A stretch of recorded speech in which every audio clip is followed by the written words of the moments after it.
Excitement bubbled within me as I prepared to share two monumental moments of my life, a recent promotion and my third wedding anniversary. I envisioned an evening filled with love and pride, celebrating with my husband, Mark, and my mother-in-law, Mrs. Davis. But the night took a turn I never saw coming, shattering the very foundation of my life. The restaurant was a picture of elegance, its soft lighting casting a golden glow across the polished tables. I glanced at Mark, whose smile seemed warm enough, and Mrs. Davis, who exuded her usual air of propriety. With a nervous thrill, I announced, "I've been promoted to senior financial analyst." Silence greeted me instead of applause. Mrs. Davis's smile tightened into a thin line, her eyes narrowing. "Is this what you've chosen over your responsibilities to the family?" she snapped, her voice cutting through the air like glass. I froze. The moment I'd worked so hard for, one I thought would bring us closer, was unraveling into judgment and disdain. Mark shifted uncomfortably, his gaze darting between his mother and me. "Sandra," he began, his voice hesitant, "maybe Mom has a point. We've talked about starting a family." "Are you serious?" I asked, my voice trembling. "This promotion is something I've worked years to achieve. It's my dream." Mrs. Davis's disapproval only deepened. "Dreams don't build families, Sandra. Sacrifices do." My heart sank. "This is not just my dream, it's part of who I am. I thought you both would be proud of me." Mark's jaw tightened. "Sandra, sometimes marriage means prioritizing what's best for the family, not chasing individual ambitions." His words hit me like a cold slap. "Marriage is about partnership and respect, Mark, not control." The tension rose like a storm, and suddenly, Mark's frustration boiled over. He stood abruptly, his hand striking my face with such force that I stumbled, collapsing to the floor. Time seemed to freeze. The sting of his betrayal was worse than the physical pain. My world shattered in that instant. As I lay there, the whispers of stunned diners buzzing around me, something inside me snapped. A surge of clarity and resolve surged through me. This wasn't love. It wasn't respect. It wasn't the life I deserved. I pushed myself up, the sting in my cheek matched by the steel hardening in my heart. "You've shown me who you are, Mark," I said, my voice steady despite the tremor in my chest. "And I refuse to live like this." That night began as a celebration, but it ended as a reckoning. My name is Sandra, and I'm a financial analyst from Houston, Texas. I used to think my life was perfect, but now I see it was only an illusion. What came next changed everything, and set me on a path I never could have imagined. As I looked at Mark and Mrs. Davis, I realized this was no longer just an argument, it was a turning point. I had been living under their expectations for far too long. It was time to break free, to reclaim my life, and to stop living for anyone but myself. Leaving the restaurant, a storm of emotions hit me: anger, confusion, and, surprisingly, hope. This was the moment to make a change, no matter how daunting the future seemed. As I stepped out into the cool night air, it felt like a splash of cold water against my face, grounding me back to reality. I couldn't believe what had just happened. The evening that was supposed to be a celebration felt more like a nightmare, not just because of Mark's violent outburst, but because of the way everything had spiraled. How could everything fall apart so quickly? The drive home was a blur of thoughts. I replayed each moment over and over, trying to understand how we had gotten here. Mark, my husband, the man I thought I knew, had struck me, and his mother's influence was suffocating, turning him against me. I felt like I was floating aimlessly, as if I had no anchor in my own life. When I walked through the door, the silence was oppressive. I dropped my keys on the table, still in shock, and sat down, my mind racing. The weight of the night settled on my shoulders, and I could almost hear the pounding of my heart in my ears. I pulled out my phone and stared at the screen. No messages from Mark, no apology, nothing. I needed to talk to someone. I called Rachel, my closest friend and colleague, hoping her voice could bring me back from the edge. "Sandra, is everything okay?" Rachel's voice crackled with concern. "No, Rachel, it's not okay. You won't believe what just happened," I said, my voice breaking. "What happened? Are you all right?" she asked, her voice rising with alarm. I took a shaky breath, trying to steady myself. I told them about my promotion at the anniversary dinner, and it all fell apart. Mrs. Davis exploded, and then Mark, he hit me. There was a long pause on the other end of the line. "Oh my God, Sandra, are you hurt?" Rachel's voice was full of fear. "I'm fine physically, but emotionally, I don't know anymore," I admitted, feeling the weight of the situation bearing down on me. It feels like everything I thought I had, everything I believed in, is crumbling. Listen to me, Sandra, you don't deserve this, you need to get out of there, Rachel said firmly. Her words hit me like a lifeline, pulling me out of the fog of disbelief. I know, but it's so complicated. We've been together for years, and I thought we were happy, I murmured, my voice barely above a whisper. Sometimes the people we love change, especially when they're under pressure. You have to think about what's best for you now, she urged, her tone soft but insistent.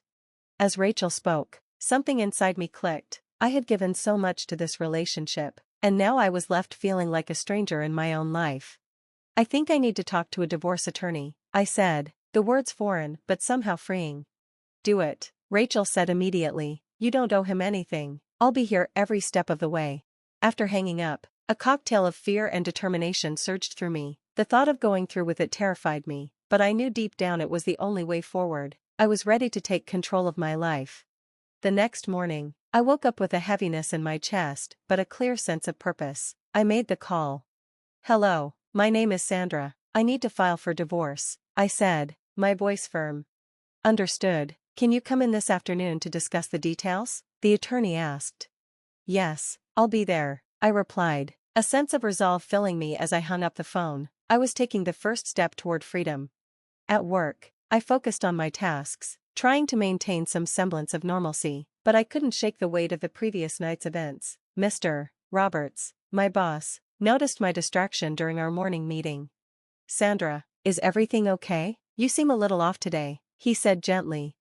I'm dealing with some personal issues, but I'll manage, I replied, offering a smile I didn't feel. If you ever need to talk, I'm here, he said, his voice full of empathy. Thank you, Mr. Roberts, I appreciate it, I said, grateful for his understanding. Later that day, Rachel brought me lunch, her timing perfect. I thought you could use a break, she said as she sat down across from me. How did the meeting with the attorney go? I haven't gone yet, I admitted, feeling the nerves settle in. I'm nervous about what's next.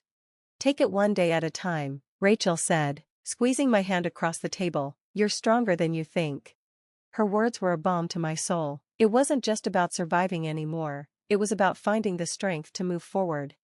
As the afternoon wore on, I threw myself into my work, focusing on spreadsheets and numbers as a way to keep my mind off the turmoil inside me. The evening came quickly, and the time arrived for my appointment with the attorney. I took a deep breath and walked into her office, my heart racing. Karen, the attorney, greeted me with a warm smile. Let's get started, she said kindly. Tell me what's been going on. I poured out everything, my fears, my pain, the abuse I had suffered. As I spoke, I felt something shift inside me. I wasn't a victim anymore. I was taking action. I was making my life mine again. Sandra, it sounds like you've made the right choice for yourself, Karen said, her voice full of compassion. You deserve to be in a healthy, supportive environment. After the meeting, I left the office with a sense of empowerment, mixed with the inevitable nerves of what was to come, but I knew this was the right path. I was no longer going to live in the shadows of Mark's expectations, of anyone's expectations. It was time to rebuild, piece by piece. The next few weeks were a blur of decisions and emotions, each day a balance between fear and hope. At work, I threw myself into my projects, determined to prove my worth, not just to my colleagues, but to myself. Mr. Roberts continued to check in on me, offering support and encouragement. Sandra, you're doing excellent work. If you need anything, don't hesitate to ask, he said one afternoon. Thank you, Mr. Roberts, I really appreciate it, I replied, feeling the warmth of his understanding. One evening, Rachel sent me a message. Let's celebrate your new beginning. Drinks this weekend? I smiled, feeling a surge of anticipation. I needed this. Absolutely, I could use some fun, I replied. Saturday arrived, and we met at a lively bar downtown. The atmosphere was light, the music upbeat, and I felt a sense of freedom in the air as I walked in. Rachel waved from a corner table, and I joined her, feeling the weight of the past few weeks begin to lift. Cheers to new beginnings, Rachel exclaimed, raising her glass. To new beginnings, I echoed, the sound of our glasses clinking a symbol of the future ahead. We chatted about work, my promotion, and the plans I was beginning to make. I shared my idea for a mentorship program for young women in finance, and for the first time in a long while, I felt a spark of excitement about the future. I want to help them navigate challenges like I've faced, I shared. That's a brilliant idea. You'd be an amazing mentor, Rachel encouraged. As the night wore on, I felt lighter, more like myself again. Rediscovering my passions and dreams felt liberating. The laughter and connection with Rachel were exactly what I needed to reignite my spirit. The following week, I met with Helen, an industry contact who had invited me to speak at a conference. I'm so glad you decided to join us, Sandra. Your story can inspire so many, she said as we settled into a cozy cafe.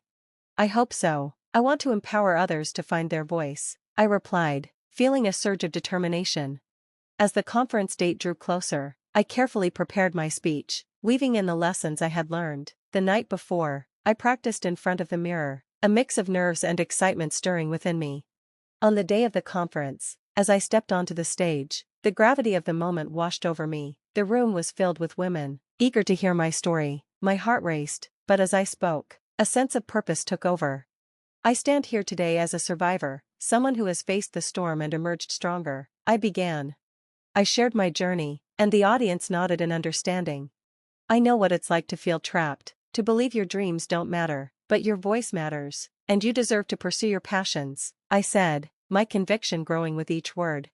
When I finished, the applause was thunderous, and I was overwhelmed with emotion. Women approached me afterward, sharing their own stories and thanking me for my honesty. I realized I was not alone in my struggles, and that connection filled me with hope.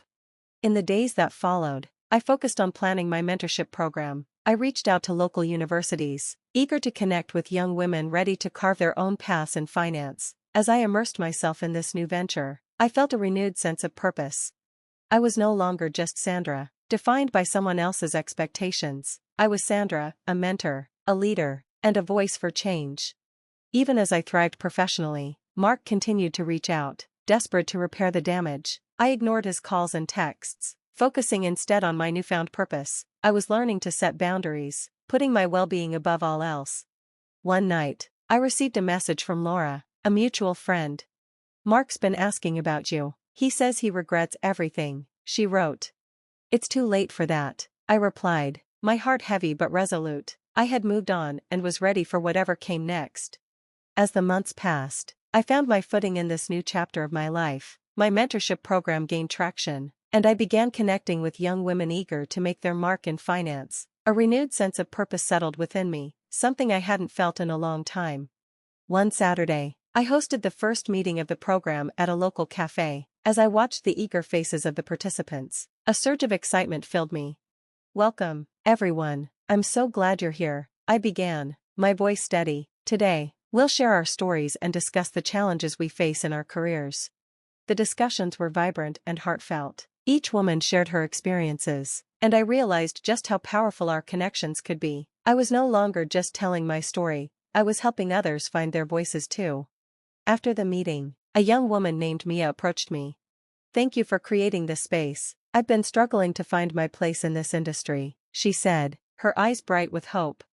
That's exactly why I started this program, I replied, smiling. You belong here, and we'll support each other. With each meeting, I grew more confident in my role as a mentor. I also began to explore new opportunities for myself. Helen invited me to speak at another conference, and I eagerly accepted. This time, I felt less nervous and more empowered. I was ready to share not just my struggles, but also my triumphs. As I prepared for my speech, I reflected on how far I had come. I no longer felt like the woman who had been slapped in front of family or trapped in a toxic relationship. I was Sandra, a woman who had risen from the ashes and was determined to make a difference. The day of the conference arrived, and as I stepped onto the stage, I felt the familiar flutter of nerves, but they were accompanied by excitement. Today, I want to talk about resilience and the power of community. Together, we can overcome anything, I began. Afterward, the applause was overwhelming. I realized I was not just speaking, I was connecting. I had transformed my pain into strength and was using it to uplift others. As I drove home, I felt a deep sense of fulfillment. My past was still a part of me, but it no longer defined me. I was building a life on my own terms, filled with purpose and hope. I was ready to embrace whatever the future held, confident that I had the strength to face it all.